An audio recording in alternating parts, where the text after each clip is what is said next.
What is up, podcast land? Episode number 122 of the Behind the Barricade Podcast is brought to you by Silence and Solitude. Based out of Southern New Jersey, Silence and Solitude is a metalcore quintet that consists of Shane Roxas, Colby Hempel, Cody Mitchell, Alexander Coates, and Justin Pomper. The band formed in early 2015 and made their debut in September of the following year, 2016, having spent the previous year writing and recording. So, what happened? What happened with their writing and recording? What did it lead to? Well, how about their debut album Resurgence, which came out in December of last year, 2016, and it debuted at number 20 on the iTunes metal charts. They have released music videos for their singles Suffering, Deceiver, and for the cover of Mariah Carey's All I Want... fuck that. All I Want for Christmas Is You. And it's just not going to happen today. I'm sorry. I know that you wait patiently for every new episode for me to hit those notes, and I just failed to deliver it to you today. So, from my heart to your ears, I do apologize. I sincerely apologize. How's that sound? Yeah, we'll go with that. But enough about me, and enough about this band. What about New Transcendence? They're awesome, right? Well, they had to say Resurgence is a must-listen for 2016, without a doubt, especially if you're fans of metal and its subgenres. If you're looking for something that is emotionally powerful, but not too whiny, aggressive, but not hate-filled, and will stand the test of time, this is the album you've been searching for.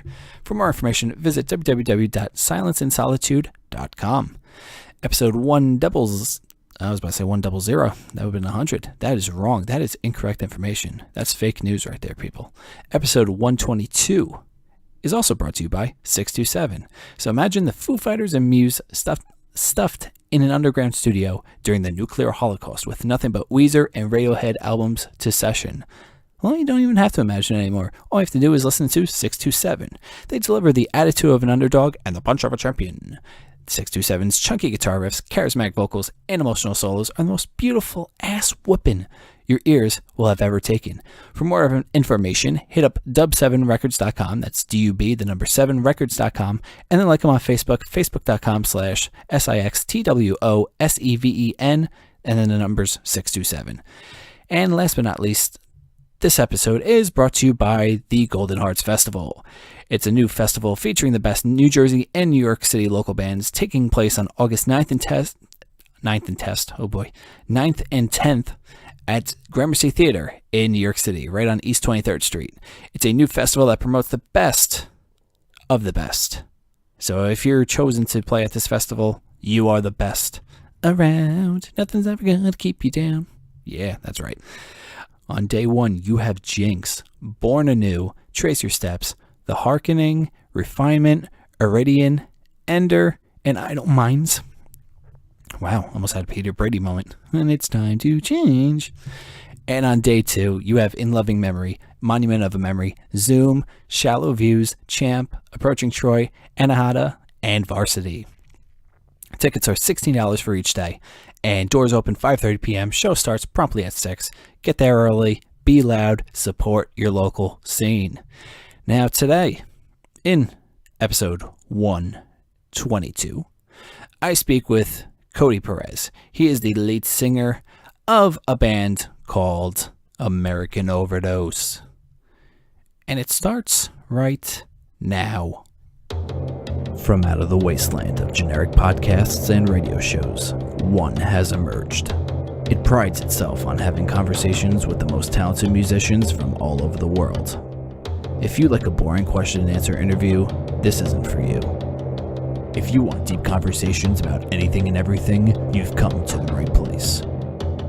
Your new favorite show starts now, and its name is Behind the Barricade.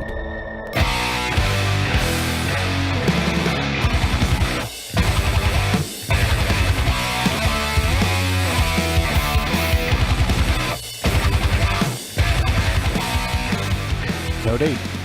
Hey, how's it going, man? What's going on, dude? Not too much. Fresh off of work, so, feeling a little bit better than being stuck at work. Well, that's always good. What do you do for a living? I work for an electric company, so I basically, in the part that I do is I basically respond to the state of Oregon whenever customers file formal complaints about the company. So if they can't resolve anything with the company, they go to the state and complain because we're technically a monopoly. Uh-huh. And so I have to basically do research and then respond back to the state of Oregon on why the company decided to do what they did that upset the customer. Oh, Jesus Christ. Yeah, I get to write a lot, read a lot, and research and annoy a lot of people to get the information that I need. Holy crap. So what was like the worst thing that you've ever heard someone complain to you about? Well, people complain about everything, man, and the state of Oregon has to take them serious, like no matter how crazy it is. So currently, I'm dealing with someone right now that claims that the meter's interfering with the sleep, and that is like giving her headaches, and she's hearing it. We've done sound noise level testing, like up and down the street, everywhere, from in her house, outside her house, and everything. And it's not. Yeah, it's not. It's definitely not the meters. It's something I think wrong with her. Other than that, like customers complaining about not paying their bills and that we're being unreasonable. They haven't paid their bills for 6 to 8 months, and we've let them get away with free electricity. And we finally say, all right, enough's enough. You got to pay. So all sorts of stuff, man. People complain about the sky being blue, and you have to take them serious. So everything's crazy to me now. Wow. Well, that's your first problem right there. 6 months of free electricity. God damn. Yeah, I know. We're too generous. Seriously. I mean, I would shut that off within like a week. Be like, okay, here, you have at least 30 days. Like 30 days, like it's like a perfect time for like eviction type of deal. Yeah. And what's funny is that they'll flat out tell us, they'll be like, oh, yeah, Comcast, I have to pay my Comcast bill before I can pay you guys. They turn off the power the next day, the internet or whatever. And it's like, okay, you realize that without electricity, your Comcast means jack shit, right? Yeah. And so, yeah, it's just crazy. People complain about everything. I mean, but, whatever. It's a job, and it pays my bills, and it keeps the band rolling. Yeah. No wonder why you're like the lead singer of a metal band, just ready to scream out. Oh, people at work have no idea. Like when they find out that when they look up my band, they find out because the word gets around and people start talking about it. They freak out when they find out how different I am than what I appear on the videos, on the the parody videos, the web, all that crap. They're just like, how did you get employed here? You were nothing like that, and that's just crazy. And then people outside of the people that know me from the band, when they find out where I work, they're like, how the hell did they employ you there? And it's like, I am really good at being able to switch it up like that when I need to. So my work here, pays the bills. I have to be serious. I'm dedicated. I show up for work on time. I'm responsible. I work my ass off. And then when I'm out of work, I flip the switch. I'm, full on Amerakin Overdose, full on, getting stuff done that needs to be done for the band. And then, of course, I have my away from work, away from the band, be at home for a little bit and relax. Even though I never really 100% relax, my girlfriend always gives me crap about how I'm always so, like, focused on something that's involved with the band, even when I'm supposed to not be. But, yeah, people always wonder, they're like, how do you flip the switch that quickly and that easily? I'm like, I don't know. I mean, serial killers are the same way, Absolutely, yeah. But yeah, it's like, look, do you really think I'm this screaming psychopath in my work and vice versa? Do I hit the stage and be like, all right, everyone, did you pay your electric bills? Yeah. That would be something. I'm sure I'd get booed off the stage with that. But yeah, you got to have the balance, man. I believe that, for anyone, you can't do one thing 100% of the time and do, just be that one person. You have to be able to have an outlet. If I did the band 24/7, I would go nuts. I'd be dead by now, honestly. Yeah. But if I was doing the corporate world, the work thing, I would go nuts too with that. It would drive me insane. So it's just having that balance and being able to flip the switch when you need to, and having a fair amount of each of it, because I can't be all chaos. I can't be all like calm and peaceful and customer friendly. I have to have the best of all the world. I can't, I couldn't function if I was just one.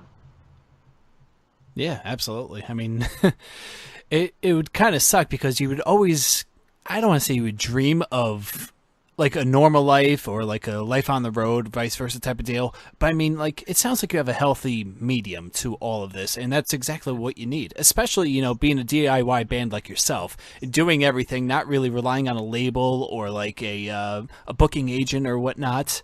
You're booking the shows, you're talking to fans, you're pushing out the merch, you're recording the albums. I mean, you do a lot of shit. Exactly. Yeah. DIY band definitely does, obviously everything.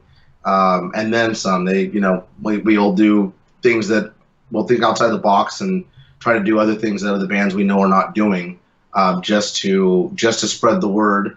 At the same time, obviously 8 hours of my day or 10 hours with driving, 10 hours of my day, Monday through Friday, unfortunately is stuck at work, but that's what helps fund the band, to keep the merch, keep the rentals of the vans and the hotels and all that crap when we do get to play shows and all that fun stuff that we get to do. So it's kind of like a reward. I work my ass off during the week, and then when we get to do the band stuff, that's my payoff to be able to rock and meet people and travel and record and get that outlet out of everything that's been frustrating me for God knows how long, from the last time that I was able to release it on stage or in the studio.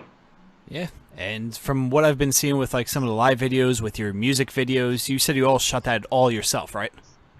We shot it. Well, we didn't shoot it ourselves. Okay. We have a friend named Carl Winery who shot the video. We paid him. We pay him to do the videos. So it's still in house. Like, it's people that we've reached out to and that we're friends with and that we're around. They're not like connected to major, studios or major record labels or anything like that.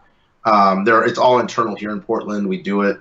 We have the ideas, we come up with them, and we work with him, and he films it. We pay him, but obviously we're not rich, and we're not paying $50,000 for a music video.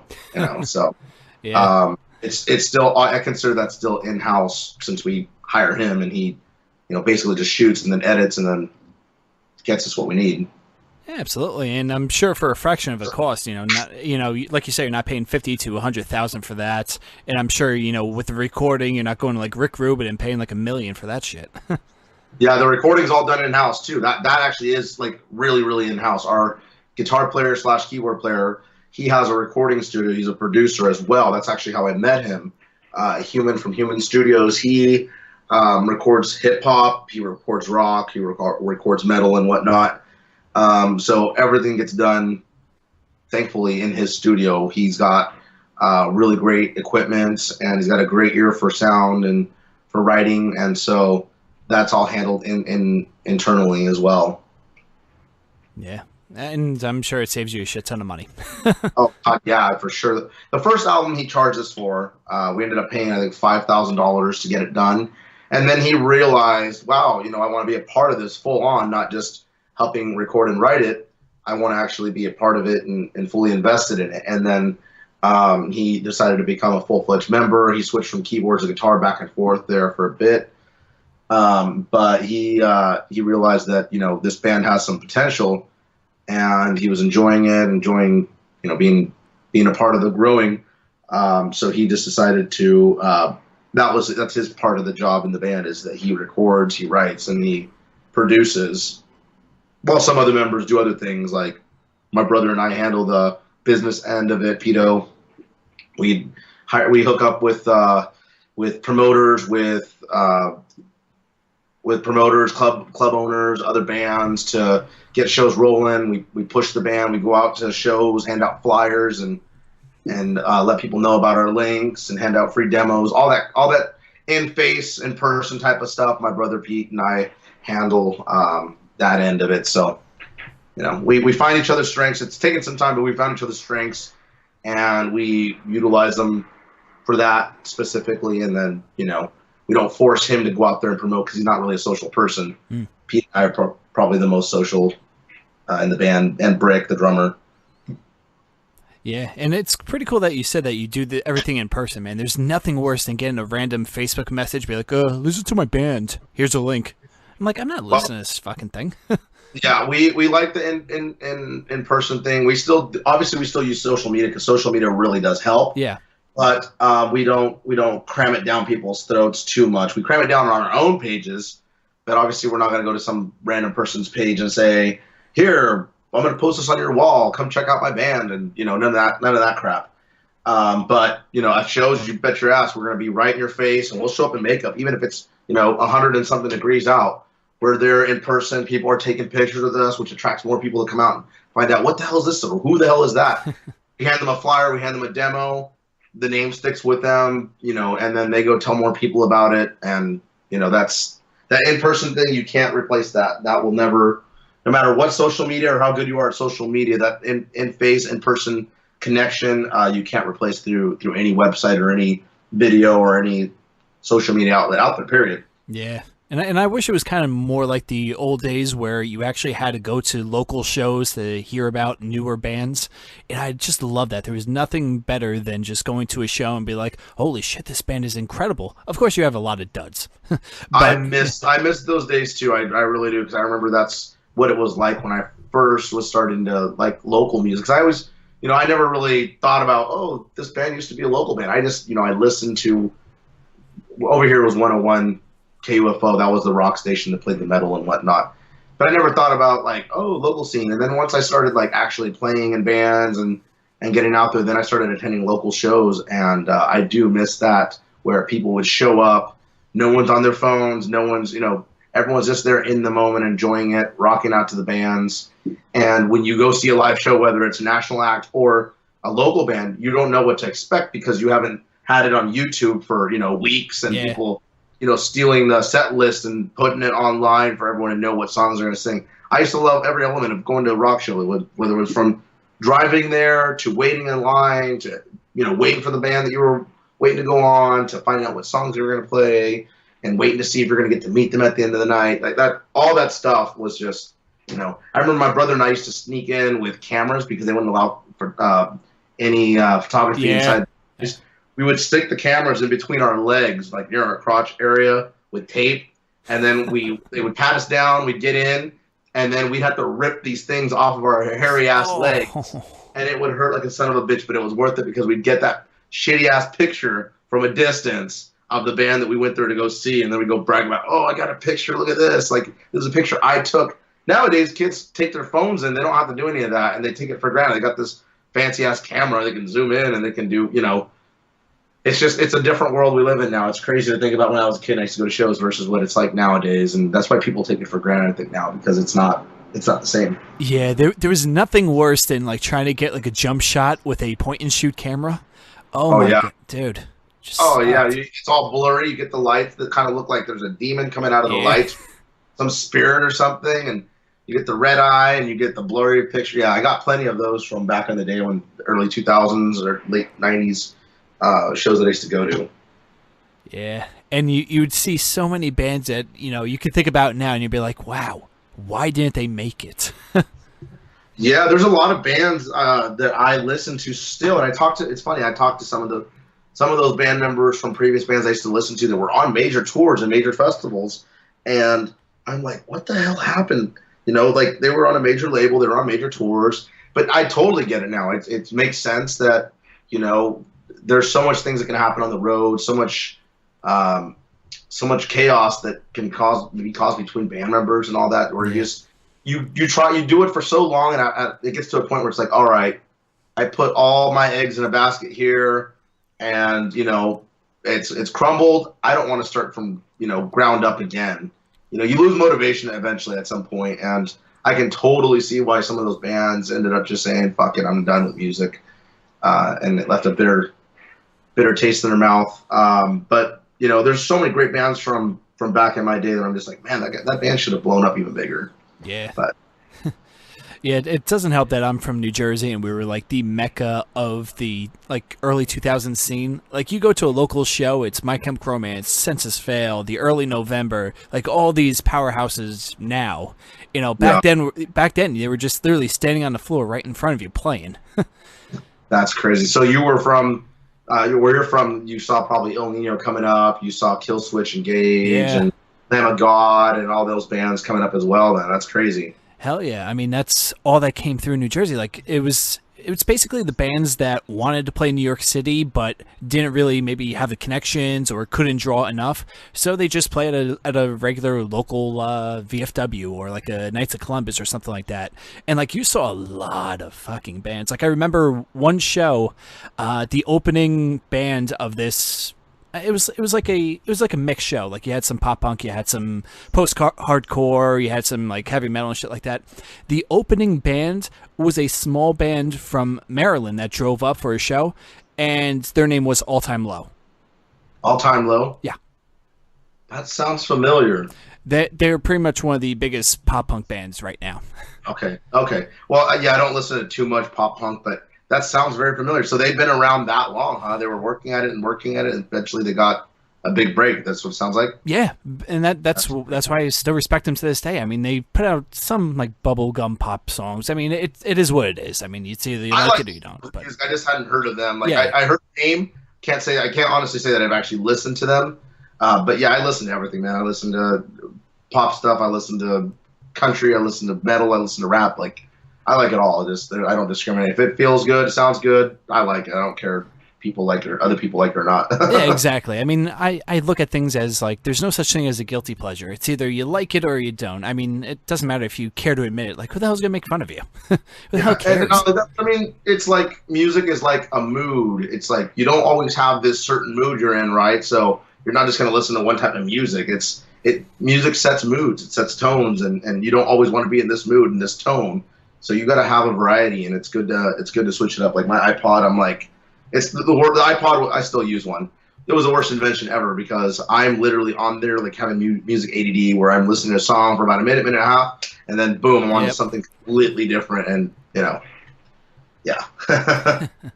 Yeah, man, I remember those days. Like I never had an iPod. I always went with like the Zune player or the Zune too, and everyone made fun of me for that. They're like, dude, why do you have a Zune? A Zune came out like long before the iPod. You should have an iPod. Okay, Zunes are incredible.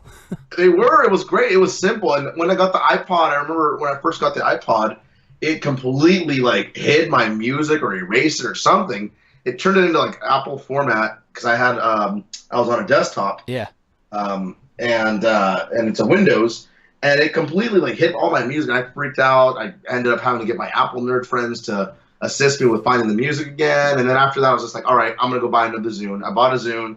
Eventually, it broke down on me again. And then I'm like, all right, I'm done with Zune. I'll give in to the iPod again and give it a shot. And since then, I still rock the iPod. It's from 2001, so I'm surprised it's still running. But I'm just waiting for any day it's going to die. I swear to God, I'll be in the car jamming out, and then all of a sudden it just by itself shuts off. Not that the battery shuts off, but it puts itself in like pause mode, and so I have to hit it to play again. But yeah, it's crazy how I have like 160 gigabytes of music in that thing, so I'm always just searching and going on random, and Yeah, I mean, those were the best times. Now, like with the phones, you have like a 16 gig or 32 gig phone, and nowadays you have Spotify, which is great for a music listener, horrendous for bands.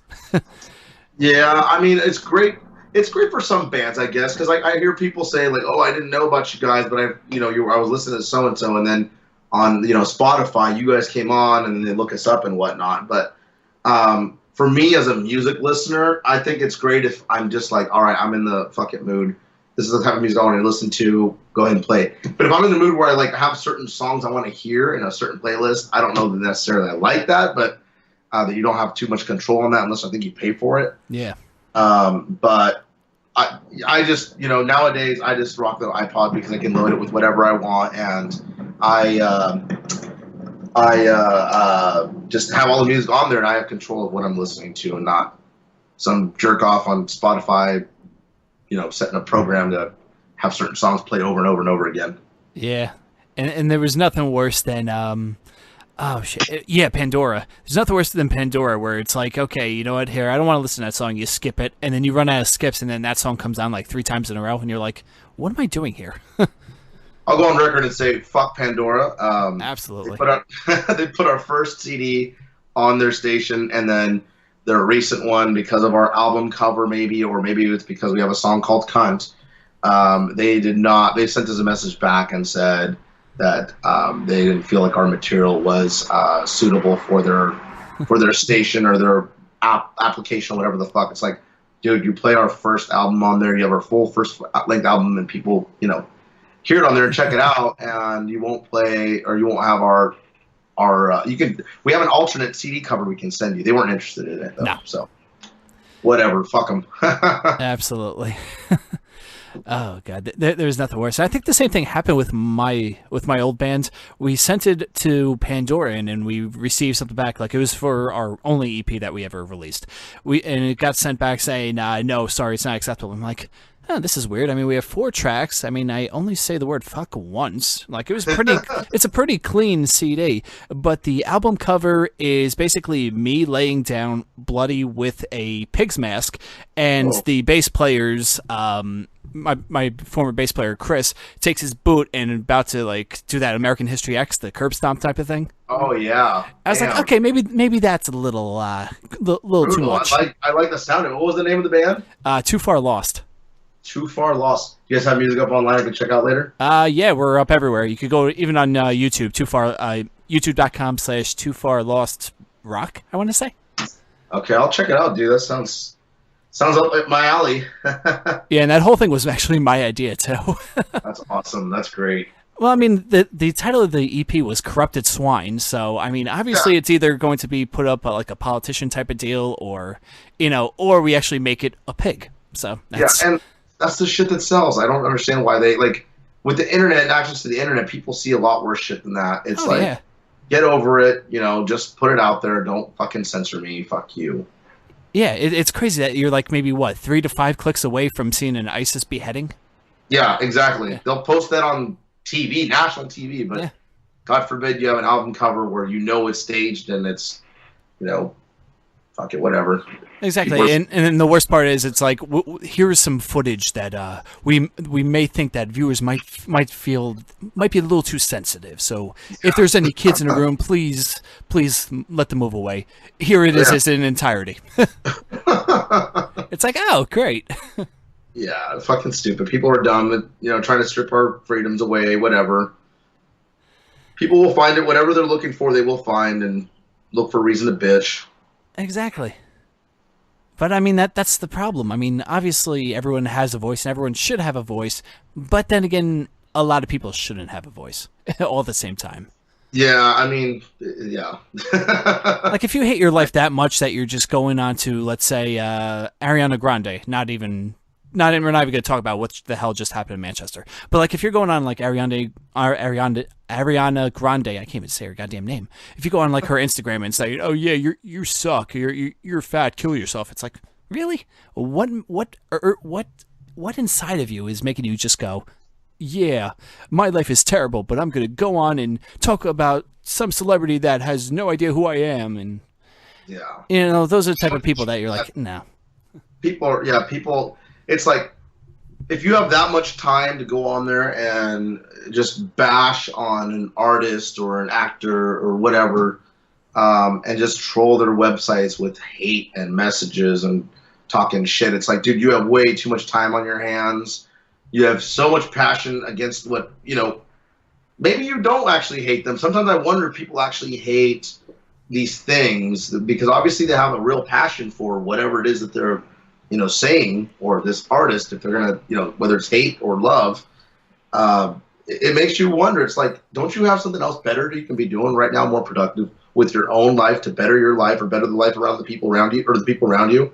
Like, it just makes, it blows my mind because I have a lot of things I don't like and I hate, but I don't go on the pages and start hating and bashing on them. I may throw a rant here and there on Facebook on my own page and just let people know, voice my opinion and fucking whatever.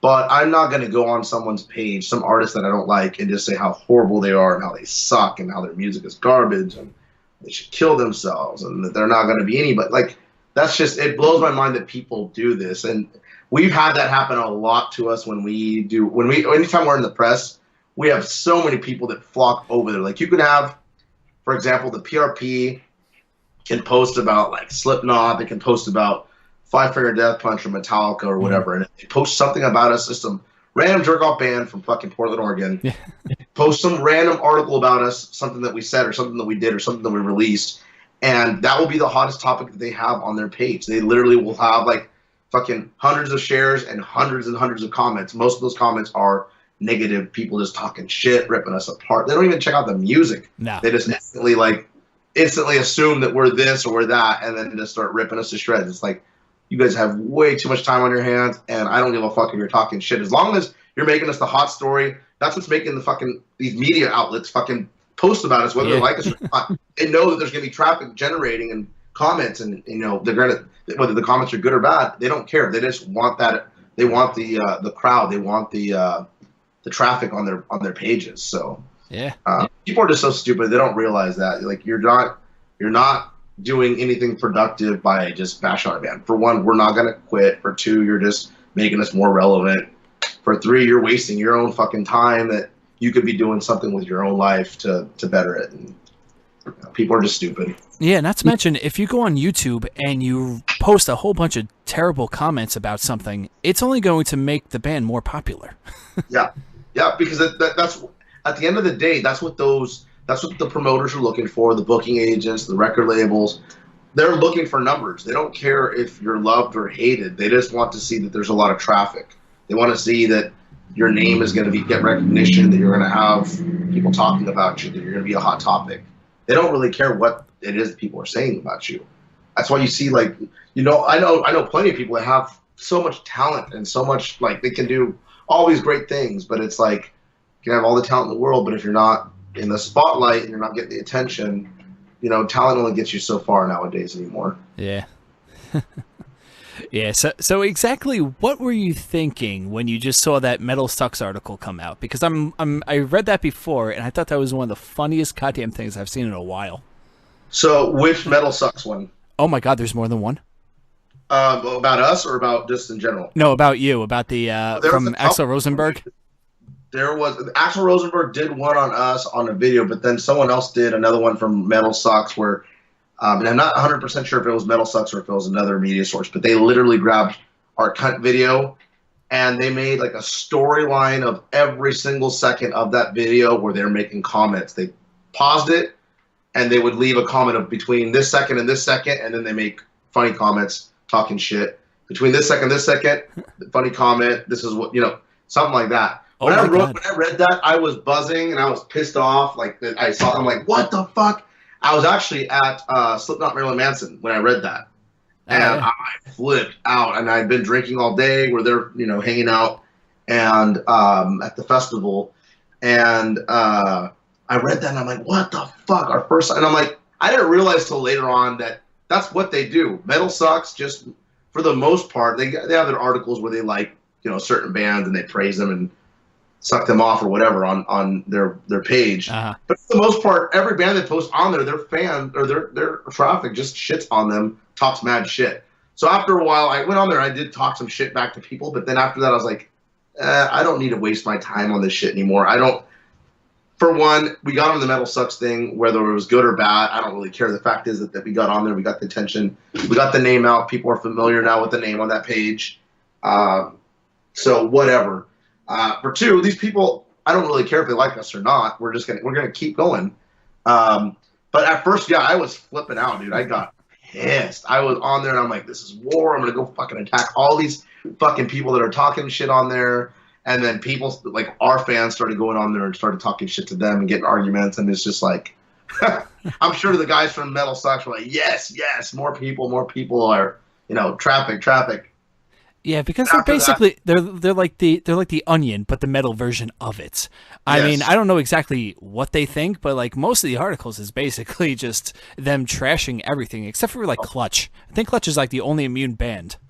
Clutch, maybe Slayer. They sometimes like Slayer, but then I've seen them talk shit about, like, I think it was Kerry King. What does Kerry King think or whatever? Like, so I don't know. I think it's a humorous website. I think most of those pages are about that. Just, they know their audience is going to shit and rip apart anything they post on there, regardless of what it is.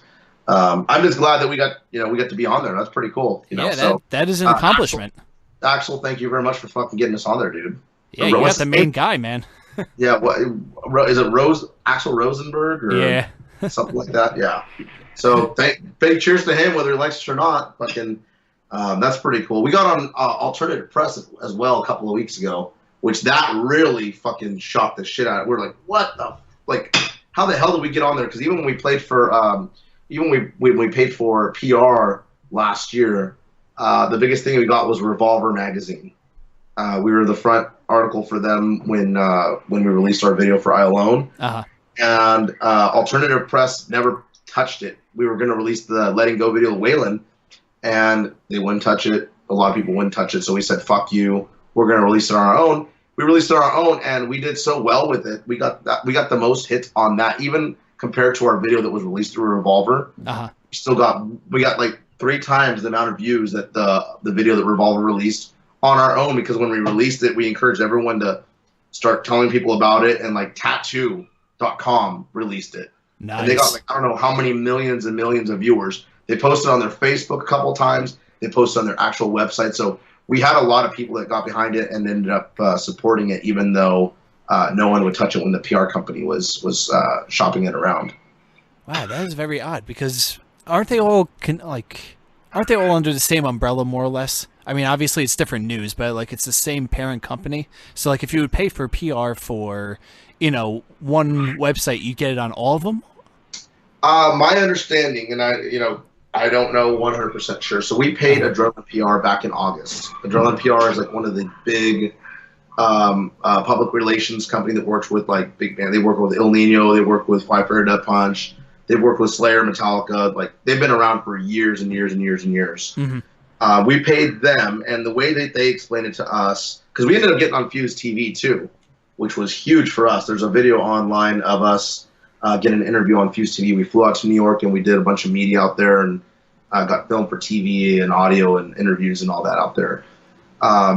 So what they basically do is they get the material that they ask for from the bands, and then they shop it around to 10,000 different media sources worldwide. Jesus. And then what they basically do is they say, if you're interested in being the one that releases this, send us an email, and then they decide from there who it's going to be that's going to release it. And then after that release, for example, the PRP releases it, then sometimes Blabbermouth will pick up and be like, okay, we're going to release our own little article about this as well, and they'll share it and they'll spread it out. I don't know if they're necessarily all related.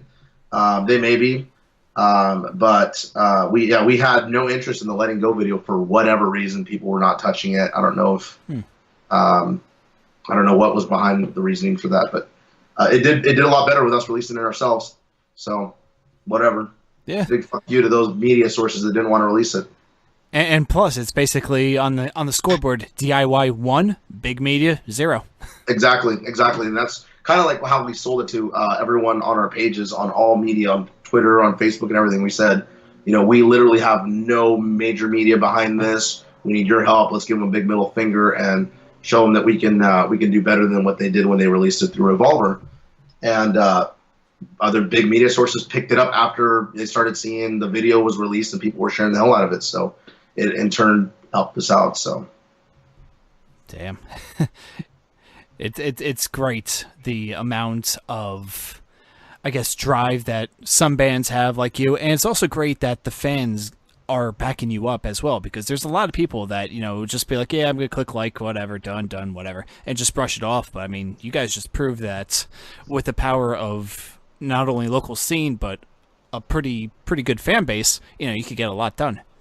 Yeah, it's easy to be lazy, man. It's easy to just say, I'm in a band and I'm a weekend warrior and I play in a band on the weekends, and I don't travel. I play, just to say that I play in a band and I try to get chicks that way or get drunk for free or whatever the hell. But it takes a lot of work to get to the point where people understand that you're serious about this. It's not just a weekend thing for you. It's not just I do this to bang chicks or get drunk.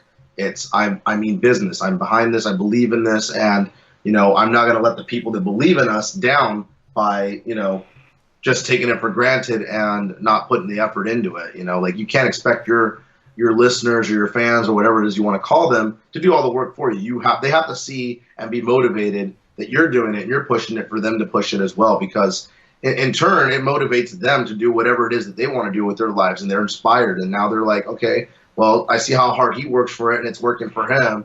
This is what I want to do with my life. And, you know, I if I work at it like he does, or I work at it harder than he does, I can get there too. So it's kind of like that energy of back and forth. They give, we give, back and forth. Yeah. And it's funny, like I see it from a band aspect of like what you're telling me now. And it's like with this whole, you know, podcast music thing that I'm doing, like we just started something called the Local Band Showcase, where it's a weekly battle of the bands called Battle at the Barricade. We take 5 random local bands that sent us their music and we put them up on iTunes. Be like, okay, here, vote for who you like the most. And we tell the bands, it's like, look, listen, share this, you know, try to get as many votes as possible. You know, not only our fans are seeing this, but, you know, a lot of other people are checking out your bands. I mean, it's free publicity. You know, it's not costing you a dime. And I see bands that, you know, one week we had over 1,000 votes within a couple of days. I mean, which is great. And then like other days, it's like, here's 13 votes total. And you're like, okay, now I see the people that are passionate about it. And I see the ones that are just, they just go with the flow. And you could tell who's going to be around in 3 years and who's not. Yep. Yeah, there's I mean, you gotta push. If you don't believe in yourself and you don't believe in your product and you don't push yourself, no one else is going to do it. You can't expect your fans or your listeners to do it if you're not. And I think that's a great idea. A lot of people are doing that now, like the battle of the bands, like on media sources, where, you know, vote for your favorite band. It's great because of all those bands, if those 5 bands or those 10 bands or those 20 bands, whatever's competing, if they keep sharing it and sharing the hell out of it, and their fans keep sharing and sharing the hell out of it, you know, that one of those bands is going to get 19 other bands or 4 other bands or 9 other bands audience to listen to them. Even if the audience doesn't like them, they are now familiar with the name. They've heard the band. They've heard the song. Yeah. You know, so it's a win-win for everybody. So exactly. Plus, it gets our name out there. I mean, that's essentially the reason why we did it. No, and it totally makes sense. You want to, you know, you want to brand yourself, and you want to make sure that the bands around the area are familiar with you and see that you're active and you're helping them out, and spread the word about what you guys are about too. Yeah, I mean, I see a lot of different things from local bands on our end, but I mean, obviously being in a band yourself, you see the same thing. Like, what's the one thing that bugs you that local bands, let's say, do not do in order to try to make it? One thing that bugs me is, and I will tell this to any band, I've said this, I've been very public about this, is when bands oversaturate. They play the same goddamn shows every single weekend, every single town, or same venues, same lineups, same sets. It's like, dude, okay, you've played enough in this town, get the fuck out. Go play Washington, go play Idaho, go play California. Like, or go down southern Oregon and eastern Oregon. Don't stick around here. Don't get comfortable. Quit playing to your friends, because at this point, if you're playing the same fucking venues and the same lineups, you're just playing in front of your friends. You're not building an audience. Even if you're playing the national shows band around here, it's like we stopped playing national shows because for a while there we were playing the national shows that were coming through town, but we're still playing Portland, and we're still playing the same crowds because those same people that go to those national shows go to the next national show that's similar, you know. Exactly. So you're spinning your wheels in the damn mud. You're not getting anywhere. We still have merch that we need to sell. They probably already bought that merch. They've already bought the album. They've already seen us. You know, they're bored. You got to get out. The biggest mistake I think the bands do is get comfortable, and they're like, okay, well, we'll have an audience because we're the big band in town. What does that really mean? You're the big band in town. You have a lot of friends that show up to your show. Yeah. Eventually, those friends will stop showing up to your shows. That happened to us. We had to build fans, like people that were coming to shows that weren't just friends that were supporting us. And then eventually we've recently cut the cord of playing the same fucking area constantly. So this year we've only played Portland once. We live here, obviously. And we don't plan on playing here maybe one more time this year, if that, but we're mostly focused on playing regionally. So that's one thing that bugs me. Second thing is you got to release music. You have to have music. You have to give it away sometimes. Go to shows, hand out flyers. I think a lot of people, like we were talking about earlier, have gotten comfortable with just doing it on social media. Social media is great to do it on, but there's nothing like that in-person connection that you have, handing out the flyers, promoting your shows. constantly posting on social media. I've seen it where bands just wait till the last minute and they are literally posting the day of the show. Like, oh, we have a show tonight. That's great. I didn't know about it. I already have plans. You know what I mean? Like, that doesn't help the other bands that are playing with you because they probably promoted and you didn't. And third of all, I would say there's just a lot of shit talking, man. And in all scenes, I don't think it's just here necessarily. I think it's everywhere you go. People just hate. They get pissed off if a band's doing well. They end up, talking shit about them behind their back, and then they act like they're friends to their faces. That happens all the time, and that bugs me. It's like, it's not a competition. If you feel like this band's being successful, it's probably because they're working their ass off, and maybe you should use that as inspiration to get motivated and work your ass off, and maybe pick up on some of the things they're doing. You know what I mean? Exactly. Yeah. I would say those three things are the biggest thing, and that, I mean, obviously there's other things like you need to make sure you're touring, because if you're not getting in people's faces out there and you're not releasing media and you're not doing videos and whatnot, people aren't going to hear about you. I mean, you have to put the effort out, and you have to go out there and travel, and you have to see if your band's going to make it on the road together. You find out once you're on the road, who you can actually be on the road with and playing with, and who is not going to be able to survive out there, who's going to be the asshole, who's going to be the broke person that doesn't save their money, the person that, is lazy, Mm-hmm. So you find out who people really are when you're out on the road with them. So you need to get out there with your band members and go a couple of weeks starving, go, lose some sleep, put yourself in situations where your van's broken down on the side of the road and you're trying to fix it, and you're trying to use all your sources to come together and make it work so you're at the next gig. That's happened plenty of times to us, but I think that's a true test, is when you get out there on the road with your bandmates. Yeah, there's nothing like, having 2 hours of sleep, driving 8 hours in the middle of fucking Kansas, in the middle of nowhere, and then trying to get to a venue where you play in front of 5 people if you're doing like a small tour by yourself. Yeah. And just like 3 days in, you really start to question, why the fuck are you doing that? And if that gets the best of you, it's not working out for you. Yeah, it's not going to work out for you, and that's where you find out, like, I just want to be a weekend warrior, and that's fine. People want to be weekend warriors, that's great, but don't hold your bandmates back by fucking sticking around with the bands that want to be serious. If you're in a band that your other band members want to be serious, and you're not, you just don't want to do it, you can't do it, or whatever, bow out and say, I can't do this. I'm meant to do this around here on the weekends. I'm not meant to do this for the long run. So, yeah, that's my 2 cents on that. Hell yeah. Plus, there's no shame in joining a cover band. I mean, you get to play in town, you drink for free, and you get a hell of a lot more money than what you would be on a tour. I was going to say, you get paid way better than any of the fucking bands. Yeah. So, there's no shame in that either. I mean, I would say, personally, I don't think it's as fun. I like being able to, I like the fact of writing music that I wrote and I'm a part of, and that other people are touched by, and know the lyrics, and knowing that I'm being myself and not singing somebody else's song. But to each their own. People, I know some people are really into cover bands. That's cool too.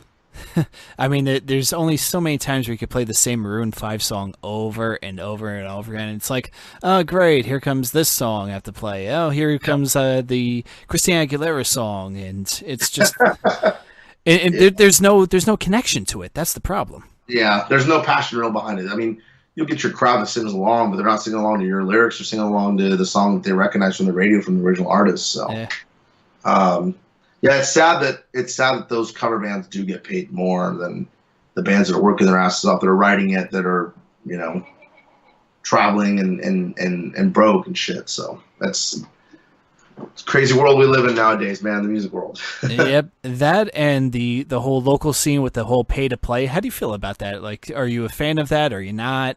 I'm definitely not a fan of it, but I understand it. It makes sense. I think, basically, there's bands, dude, that just don't, like I said, don't promote, don't sell tickets. They wait till the day of, and then they try to scramble to sell their tickets at the last minute. So how is it fair that those bands get to open up for the national acts, and then, the bands that work their asses off to promote and try to sell tickets. Don't, you know what I mean? So I get why that is, that they ask for a deposit that you're going to lose. Yeah. But then again, I see it from an artist side too. Like if I'm traveling down to California and I'm trying to build an audience, how the hell am I supposed to play the whiskey and build an audience if you're charging me, you know, $400, $500 for me to play? Yeah. That's insane. And then I don't even know if there's going to be a crowd there. So I get both sides of it.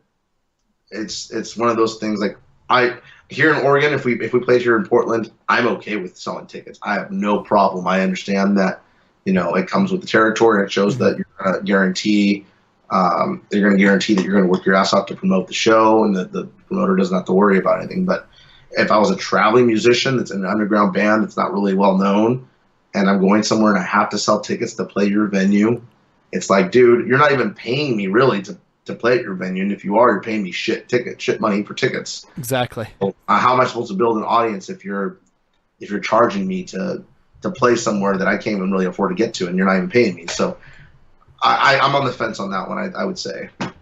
Now, I understand, but I think the number one thing is it falls on the promoter. I mean, I can understand if you have a great following as a promoter, and let's say Smile Empty Soul is coming to town, and you know for a fact that you could get 250 tickets sold at like a random, let's say, 300-person bar.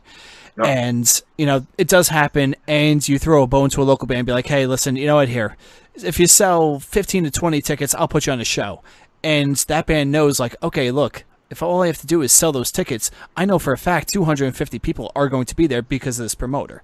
Yep. That I agree with 100%. I just hate it when, there's a venue in New Jersey called the Stanhope House, which I've played numerous times before. And we've opened for bands like Trapped, Alien Ant Farm, Head P, stuff like that, where they only sell like a certain amount. Like I think Alien Ant Farm came through and they sold maybe, I don't know, 25 tickets. Damn. And my band sold 42 that show. It's like, look, why am I out promoting and outselling a national headlining band when I'm playing in front of the same people? That's the one thing I hate. Yeah, that's ridiculous. I couldn't imagine I wouldn't have done it. I would have been like, you know what? Let me have a bigger chunk of this pay, because they obviously don't deserve it. They're not the ones bringing in the people. We are. Yeah. That's bullshit. I would be pissed about that. Yeah, we didn't find out to the day of, and obviously, what are you gonna do? Back out now? I mean, we've done we did a buy-on. We did a buy-on with Mushroom Head in 2015. We did the whole month of October, and we paid a pretty penny to get on that buy-on. But it was damn well worth it, dude, because we were literally playing anywhere between 500 to 2,000 people a night for 28 days in October. We only not to mention 500 different people a night. 500 different people, exactly, in the Midwest. And these were legit venues with great sound systems, great stages, great lighting. It was professionally done. So, everything was already on schedule there, where they said that you're playing at this time. There's these 2 local openers. Then you're up next. Then the other band follows. And, they had everything already scheduled for you everywhere you went. You just had to show up at a certain time. And we knew exactly what the routine was at every venue. TKO Booking did a great job with hooking that up. They're one of the big names in booking, and they connected us with that.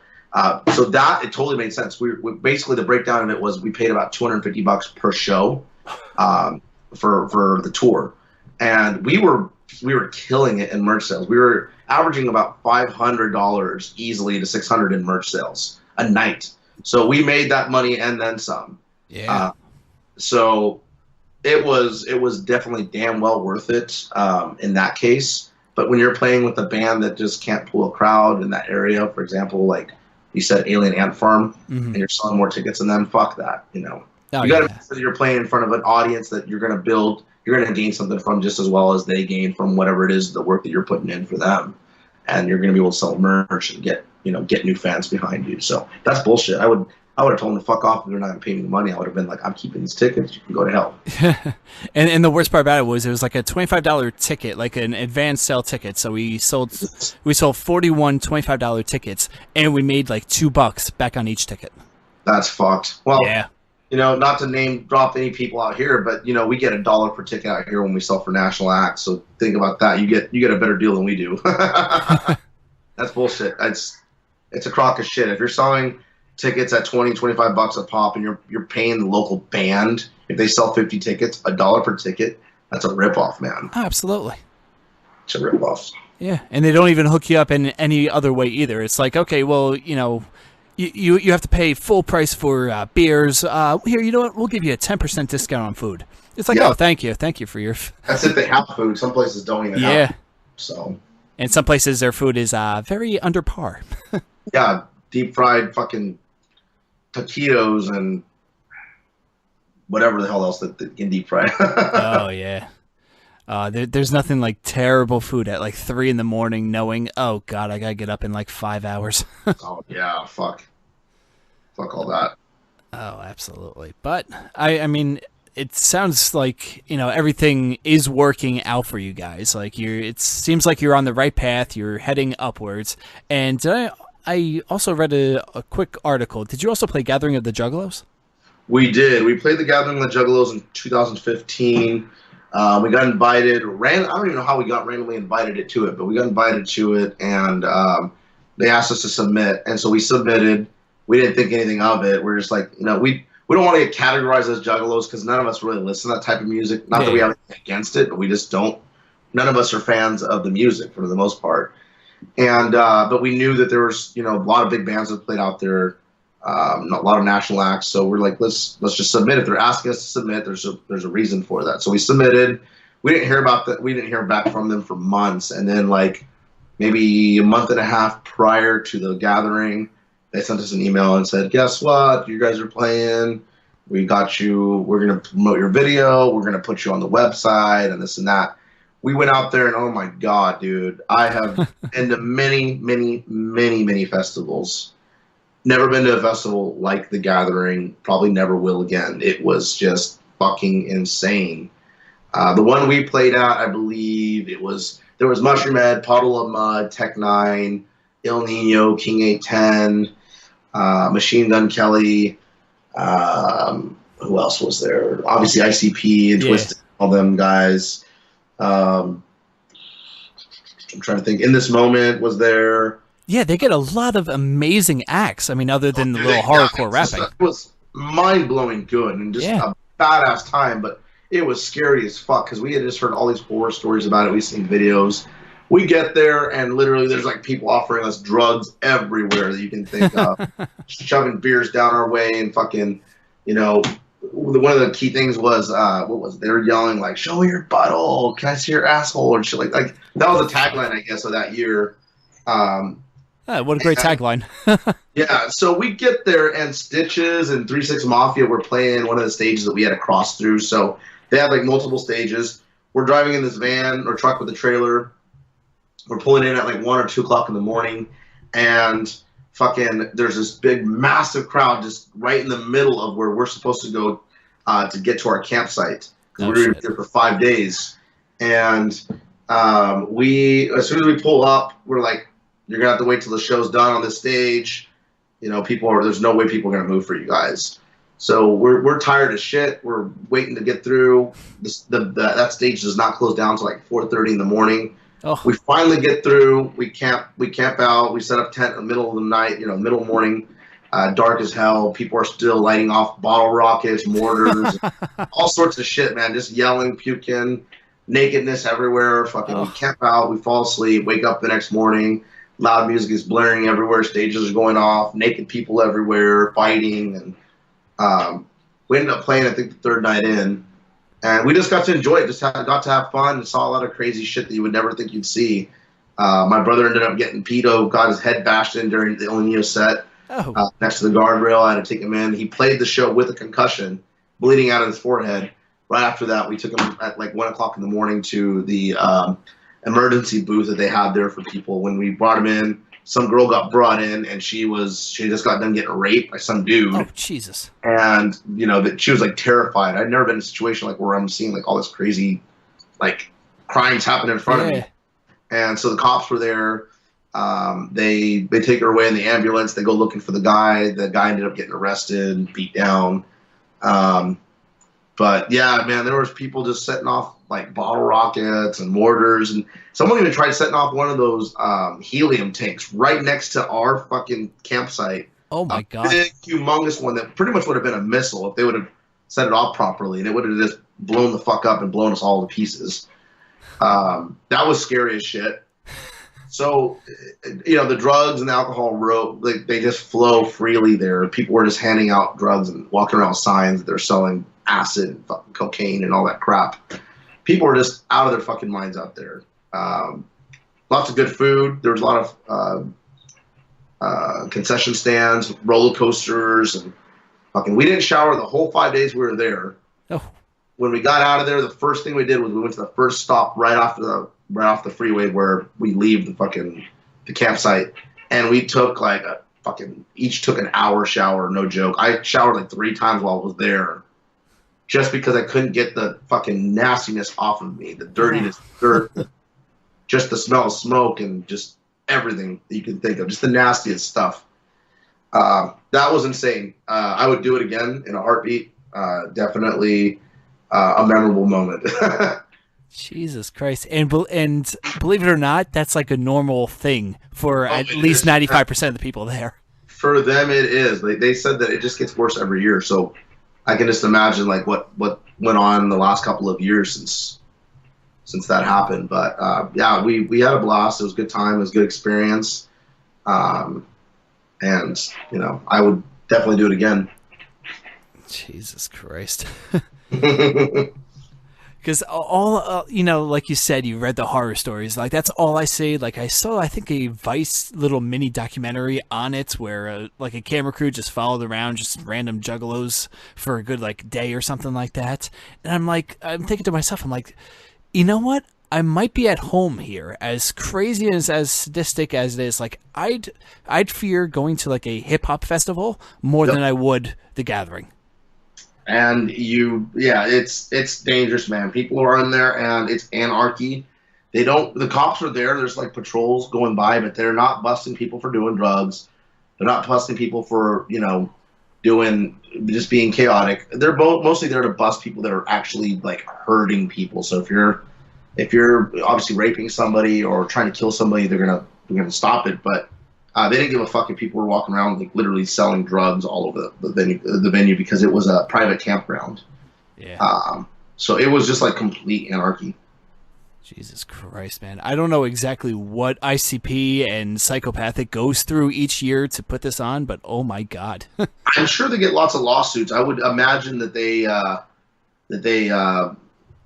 go through some craziness to be able to put it on. I guess this is a private property of one of their friends or fans or something like that, and I'm sure he gets paid a pretty penny to allow them to do that. But it's a blast. If you ever get the chance to go, I would highly recommend it. Go with a group of friends that has your back in case shit goes down. If you're ever able to play it, I would recommend it because you're going to play in front of a lot of different people that like all sorts of different type of music. And like, again, it's going to be an experience that you can talk about and you'll never forget it. That's what it sounds like. Holy shit. Yeah, they have music of all types there. It was like, they had reggae, they had rap, they had rock, they had metal, they had death metal, they had just every type of music you can possibly think of. And people were very accepting of it, so welcoming and cool about it. So, it's a good opportunity to just expand and let people know about your band and gain some more fans. Yeah, and that's what I like. Like, there's no other, I guess, festival or tour that does it. Like, Warped Tour used to be like that. Now it's either like a pop punk year or it's like one of those metalcore, like breakdown, all over, Like, that's exactly what it's turned into. Exactly. Like, why can't there be a tour where you take ICP with Slayer, with, All Time Low, like, completely out of left field, and then you throw on a band like Real Big Fish on there. Like, that would be great. That would be awesome. Exactly. It'd be interesting to see how the fans would react to it, though, because Slayer fans are pretty, Oh, they're nuts. Yeah. They're nuts, and I don't know if they're very accepting a lot of the times of other music. So, and I'm sure the pop punk kids would be fucking scared shitless if they saw some death metal band up there playing and shit.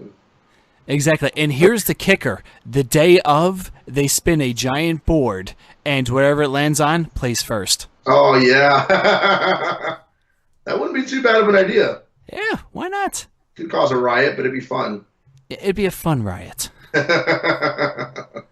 But I mean, look, like, how many people do you know only listen to one certain type of music? No one. Dude, I hate those fucking metal elitists and fucking music elitists, actually, in general. Just yeah, for a fact that they listen to a whole bunch of other shit, but they're too scared to admit it. They want to put on an impression of something they're fucking not, and it's like, dude, you're not impressing us. I don't care what you. No one cares what you listen to. No one's gonna define you by that. Anyone that does is a piece of shit and fucking not worth your time. Exactly. But, yeah, those people just they bug the hell out of me, because it's like, no matter what you show them, they will always look for a reason not to like it, and they'll say, well, it's not this and it's not that, and it's like, dude, the reason it's great is because it's exactly not that, motherfucker. Like, yeah, that's what I like about it. Yeah, and they'll be like, "Oh, you listen to the Black Album by Metallica? Oh, they totally sold out after Kill Them All." It's like, oh, and dude, it's so funny. Up?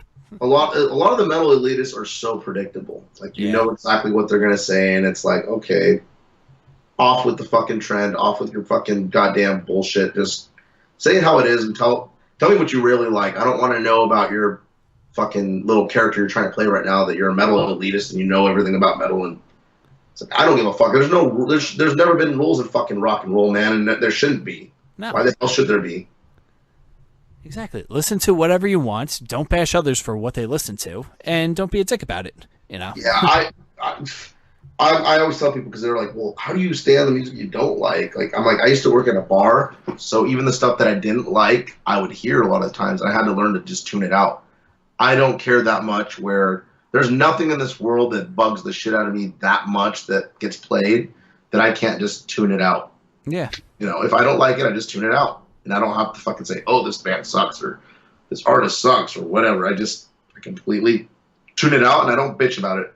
I move on with life. And there's too many other big things going on around the world to fucking worry about than to have to worry about, talking about letting music stress me, Yeah. And I forgot who said it. It was like some random quote that I saw one day. It's like, you should never talk shit, and you should never be bored. Those are two things that should never happen. And I actually, I live by that every day. Yeah, that makes total sense. If you're bored, you're not doing it, you find something to do, because you only get a certain amount of time on this world, and you might as well make the best of it and leave a mark. Yeah. In a positive way. In a positive way, of course. Yeah, I mean, that's the last thing you want, is to show up at the Boston Marathon and let off a pressure cooker. Oh god, yeah, fucking senseless shit like that, man. It's like, you know what? If you hate your life that much, and fucking, go seek help if you can get it. If you can't, don't go fucking hurting other people. I would rather that one person go fucking hurt themselves than to go hurt fucking a bunch of innocent people that didn't deserve to be put in that fucking position. You know what I mean? Yeah, not at all. Yeah. But even self-harm is fucking selfish, because even if you hurt yourself, you're gonna hurt your family. You're gonna hurt many other people around you, and you should seek help. And if people, if you have people around you, they should be looking for those signs. They should be looking for, is this person showing signs of someone that needs help, and those people should also be reaching out and doing what they can, because you never know what that person's going through and what they might do. Yeah, exactly. They might not just off themselves. They may go and fucking hurt 100 other people. Yeah, and it's crazy to think. I mean, like, everyone does need help sometimes, but it takes a true, like, courageous person to actually go out and seek it. I mean, there's nothing worse than bottling up anger with no release, because that's what happens. Yeah, eventually it will catch up to you. It's not good. You need to have some sort of release, whether it be therapy or even talking to just your friend, or music, or writing, or painting, or dancing, or cruising your car. Like, just you got to find something that you can release whatever it is that's building up in you. You let shit build up for long enough, you're going to explode. And then when you explode, there's no telling what you might do. Midlife crisis has happened like that. And you know, we all go through that at some point in life, you know, multiple times where we question ourselves and our sanity, and we're just like, what the fuck am I thinking, and what am I going through, or I'm not, you know, you're not thinking straight. Reach out to a friend, because you always have someone out there that will listen and fucking talk you through it. No matter how bad you think you have it, obviously, you know, someone out there always has it a lot worse than you. Yes. And things always do get better. Yeah. I mean, look, if you're able to type something out on Facebook saying how much you hate your life, there's people in Africa that don't even know exactly what a Facebook is or a computer. Yeah. Exactly. That's a good way to look at it, man. That's crazy. But that's the society we live in, unfortunately. Yeah, it fucking makes you wonder. Like, one of the things that really pissed me off was that one guy that went and killed that older man. On Facebook? Yeah, when and shot the older man in the head with the fucking gun, man. That's just really like. And then he posted on fucking Facebook. He posts his live feed and how he's gonna do it. And it's just like, you're a fucking piece of shit, man. That guy deserves to get tortured. He does not deserve to die right away. He needs to be fucking tortured. That's what a person like that, I believe, deserves. Yeah, I agree with that. But the problem is you have the media that loves this shit. Oh, God, yeah, they do. Like I said earlier, it's like they just want traffic. They want numbers. That's all it's about anymore these days. It's just doesn't matter if it's good or bad. They want to be the ones that are generating that traffic. Yeah. And now, not to sound like a Trump enthusiast, but I mean, the whole fake news thing is 100% true. Oh, God, yeah, it is. I fucking 100% believe that. Yeah. Has been for a long time. It's, you know, what's going to sell? Positive shit doesn't really sell anymore. Like, people, once in a while, you get a positive story that people are like, oh, but it's a lot hotter and sexier to sell something that's negative. You know what I mean? Like, people like to hear that shit for whatever reason. Yeah. Like, I think the first thing I remember that basically I started turning my back on the media. Well, there's two things. First of all, do you remember that one guy who had the sexy mugshot who ended up getting like a model contract out of it? I forgot what he did. Like, I want to say it was like theft or something, but apparently he had a good enough mugshot that actually got released on the internet, and like girls would like love it. I'm like, you do realize that he's in jail, and this is a photo of him being in jail. Okay. I think I do remember that guy, the guy that was going around, and he kind of looked like the dude from the Fast and the Furious a little bit. Yeah, a little bit, yeah. Yeah, I do remember that. Yeah, that was the first time, and the second one was the Boston bomber, but like more specifically, Rolling Stone put him on a cover. They put him on the cover? Yeah, look that up. Wow. Yeah, how fucked is that? I didn't know that. I knew that his picture was blowing up, but I didn't know like what made his picture blow up. He's the one that had all the tattoos, right? Like, he had some tattoos all over him. What I said, I think we're talking about two different things. Yeah, the first thing I talked about, he had the neck tattoos and stuff. Yep. Yeah. And then you had the Boston bomber, the one with the curly hair or whatever. Boston bomber, yeah, the Boston bomber, okay. Yeah. He was on Rolling Stone. I did not know that. That's fucking nuts. I mean, think about it. You had like Green Day, you had Linkin Park, you had like all these ginormous bands. What kind of message does that give to people? Like, you know, you want to be like these rock stars and these idols, and then here's another person that we're going to put on there that killed a bunch of people. Like, you're almost saying, like, this is what it takes to be a rock star. This is like what it takes to get your face on a photo. Like, this is what it takes to be glorified. That's fucking ridiculous, man. Yeah, and those were the two things where I was like, all right, you know what am I caring about all this for? Yeah. Yeah, that's fucking bullshit that they did that. I can't believe they got away with posting that on the Rolling Stone. Yeah, I mean, they did get a lot of heat, but, I mean, that heat just basically generated more sales. Yep. Yeah, that made people want to go in there and read why they posted this picture in there and what they said about him. Exactly. So you basically just say to all these confused people out there that are like one step away from doing it and want like the fame and notoriety, it's like, hey, all you have to do is just kill a bunch of people and your name and face will be everywhere. Yeah, that's fucking ridiculous. I can't believe we allow that, man. We live in a fucked up world. It's just It's crazy. It is, but again, what can we do about it? We could just ignore it. I mean, if we talk about it, it's just going to gain more and more steam. ignore it or just, be, talking about it also obviously encourages it to happen more, but just setting an example too. I mean, setting examples can help change the world. Yeah. It's just getting out to the right individuals. Yeah. Yes. Oh, all the pressures of life. Yeah.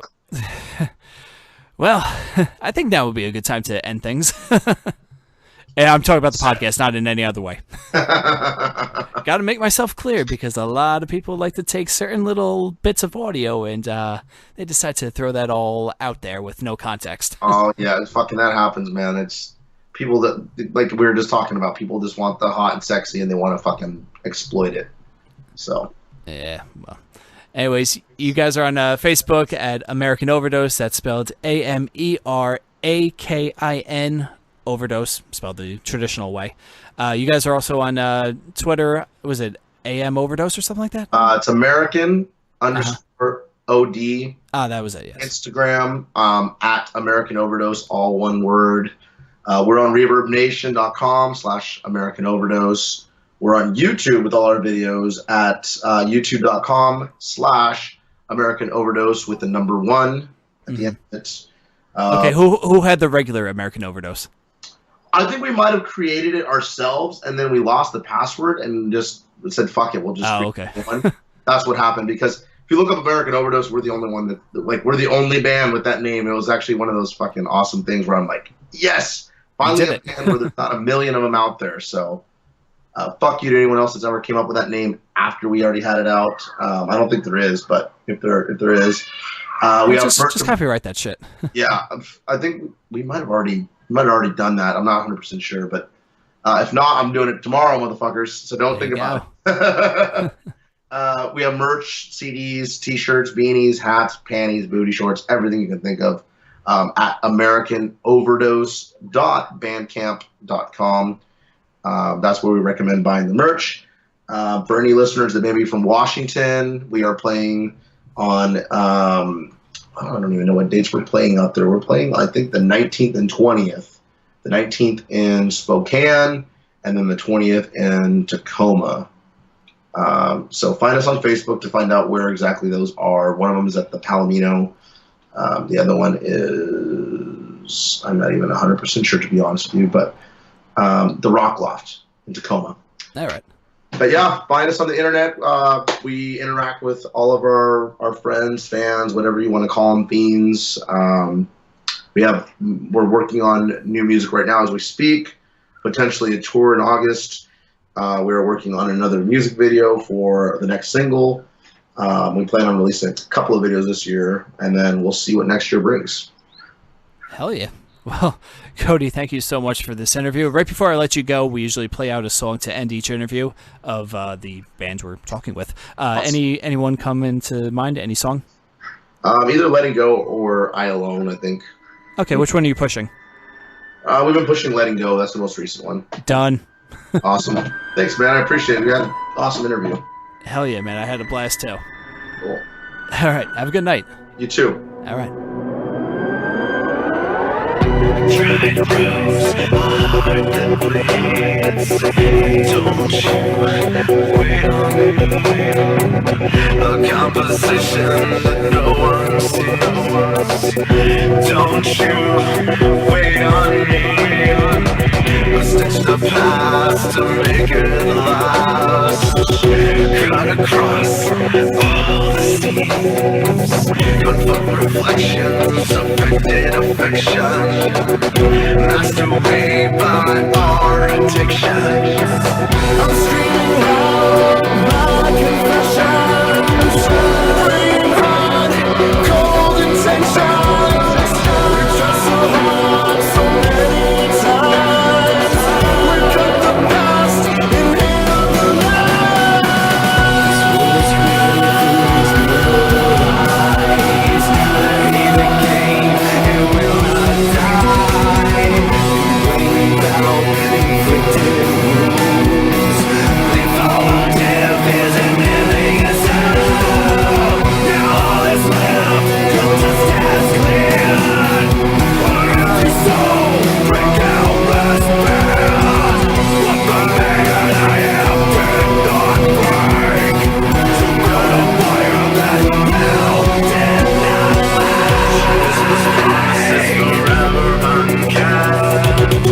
of the rope at the end of my step. Deep from the roots, I'm tearing it out. Please tell the world I'm forever